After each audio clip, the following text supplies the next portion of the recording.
It was a quiet afternoon when Officer Brad Mitchell, a white police officer with over a decade on the force, noticed a sleek black luxury sedan driving through a suburban neighborhood. Inside was a well-dressed black woman, calm and focused. Brad, without any probable cause, flipped on his sirens and pulled her over, claiming she was driving suspiciously fast, even though the speed limit was 35 miles per hour and she was going well under it. As he approached the vehicle, his tone immediately turned aggressive. He didn't ask for license or registration right away. Instead, he questioned what she was doing in that area, insinuating she didn't belong. His stance was firm, his voice sharp, dripping with an authority fueled more by bias than by duty. He ignored protocol, demanded she step out, and made derogatory comments under his breath. The entire stop lasted less than 5 minutes, but the tension and intimidation were palpably rooted not in any real offense, but in the assumptions Brad made based on the color of her skin and the type of car she drove. The woman, calm but clearly aware of the hostility in Brad's demeanor, introduced herself as Ava Carter. She didn't raise her voice, nor did she challenge his authority. She simply asked why she was being detained. Brad scoffed at her question and ordered her to keep her hands where he could see them. His hand hovered near his holster, and the situation escalated rapidly. When Ava reached slowly into her purse to retrieve her ID, Brad suddenly yanked the door open and grabbed her arm. "I said don't move," he barked, yanking her partially out of the car. Ava winced, not from pain alone, but from the injustice unfolding in broad daylight. Just then, a second patrol unit pulled up. The officer inside, a younger cop, stepped out, recognized Ava instantly, and froze. "That's Deputy Chief Carter," he said in disbelief. The words cut through the tension like a blade. Brad's grip loosened, his face drained of color as he realized what he'd done. In less than a minute, the entire narrative flipped and Brad found himself at the center of a serious misconduct case. Within seconds, the scene shifted from intimidation to stunned silence.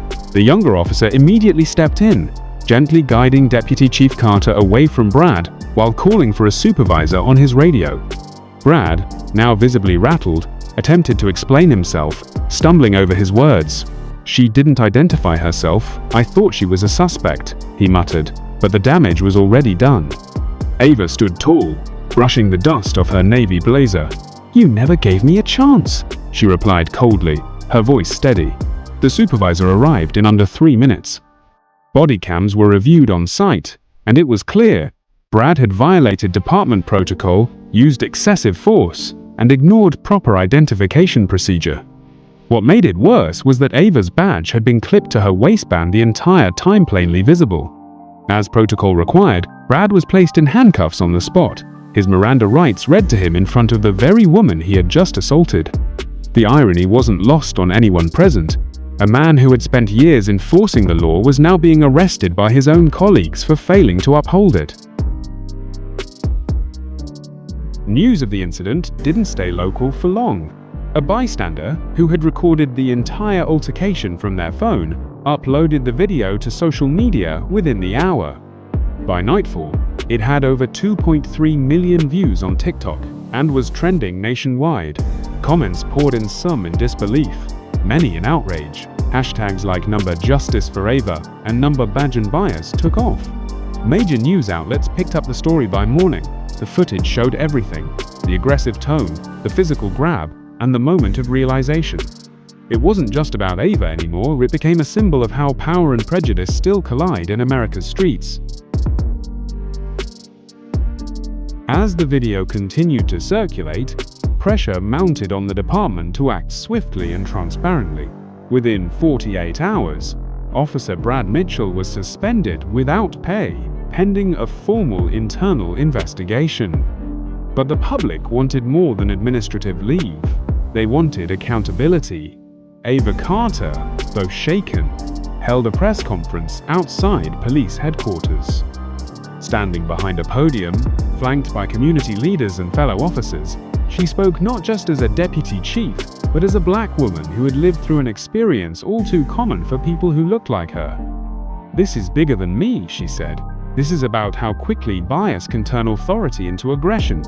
Her words echoed across airwaves and newsrooms. Protesters gathered peacefully outside City Hall, holding signs that read "Equal badge, equal respect," and "Silence is compliance."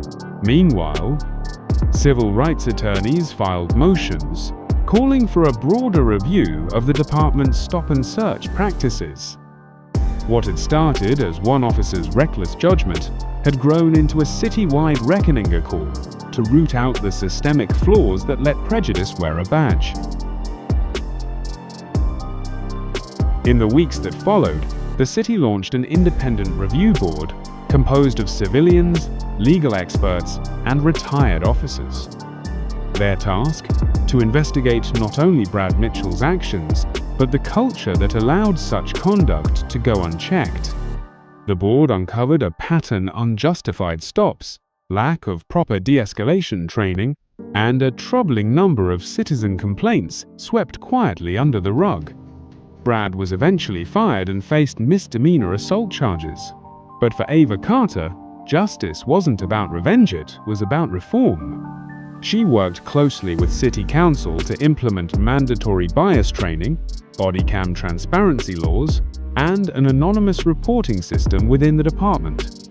6 months later, recruitment numbers rose, particularly among minority applicants. Trust, once fractured, was slowly being rebuilt. Ava continued to wear her badge proudly, not as a symbol of power, but of purpose. And every time she looked in the mirror before her shift, she remembered that day not as a moment of humiliation, but as a turning point. A painful but necessary reminder that justice is not passive, it must be pursued, protected, and proven every single day.